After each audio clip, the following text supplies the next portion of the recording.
এই সিবিআই তদন্ত অল্প দিনে শেষ হওয়া সম্ভব নয়, চটজলদি গ্রেপ্তারিও অসম্ভব। আরজি কর কাণ্ডে জি24 ঘন্টাকে এমনটাই জানিয়েছেন প্রাক্তন সিবিআই কর্তা উপেন বিশ্বাস।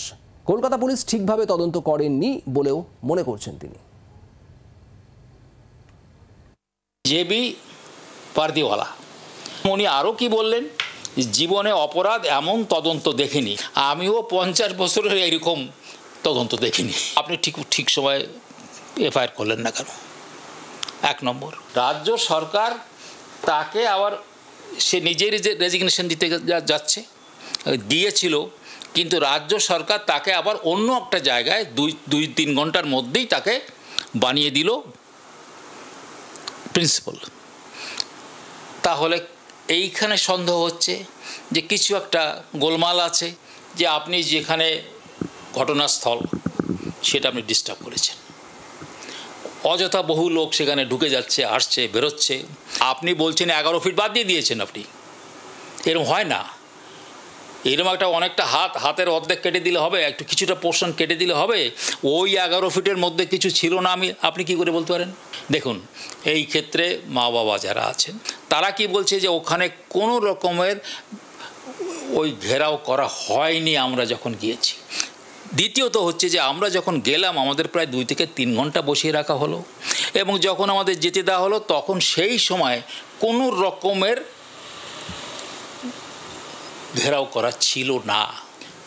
যে তাকে খুন করা হয়েছে এবং তারপরে কেউ তাকে ধর্ষণ করা হয়েছে। সেই পোস্টমর্টম যখন হলো, তুমি প্রথমেই বলতে হবে কি যে এই পোস্টমর্টম করে তুমি ডেড বডি প্রিজার্ভ করলে না কেন?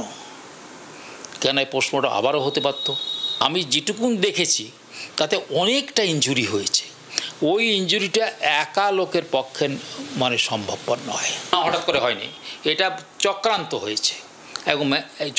হয়েছে এবং অর্গানাইজ করেছে। সিবিআইয়ের পরম্পরা অনুযায়ী চট করে অ্যারেস্ট করাটা যায় না, বলাই থাকে যে ডোন্ট অ্যারেস্ট, লাস্ট রেসর্ট। ভাই, ইনভেস্টিগেশনটা হচ্ছে ডিসকভারি অফ ট্রুথ। এটা একটা নয় কি ইনস্ট্যান্ট কফি সলিউশন হয় না, যে আমি একটু টিপলাম আর সঙ্গে সঙ্গে সমাধান হয়ে গেল, এরমভাবে হয় না। 3 মাসের মতো মিনিমাম সময় লাগবে শুধু তদন্ত করতে, ইফ নট 6 মান্থস। ধৈর্য ধরতে হবে। আমি সম্পূর্ণভাবে বলছি যে কলকাতা পুলিশ এই কাজটা ঠিকমতো করে নাই, ঠিকমতো প্রফেশনাল মতো এরা ইনভেস্টিগেশন করে নাই, এবং ওই একজনকে অ্যারেস্ট করে দিয়েই তুমি বলছো যে কেস হয়ে গেছে, এটা সম্পূর্ণ একেবারেই একটা নভিসের মতো কথা বলা। আর এই বিষয় নিয়ে ফিরহাদ হাকিমের কি প্রতিক্রিয়া শোনাবো। উপেন্দা বয়স হয়েছে, আমরা যে বিল আনছি সেই বিলটা হচ্ছে ধর্ষণের সাজা ফাঁসি। মৃত্যুর সাজা তো ফাঁসি ছিলই, ধর্ষণের সাজা ফাঁসি। বিচার করার দায়িত্ব বিচারকের, পুলিশের দায়িত্ব হচ্ছে বিচারকের কাছে যা ফাইন্ডিং চার্জশিট জমা দেওয়া। অন্য কেসে সিবিআই উপেন্দার ডিপার্টমেন্টেরই 10 বছর লাগাচ্ছে, এখনো বাংলায় বহু কেসে তারা ফাইনাল চার্জশিট দেয়নি। আমরা চাই না যে সেটা পুনরাবৃত্তি হোক।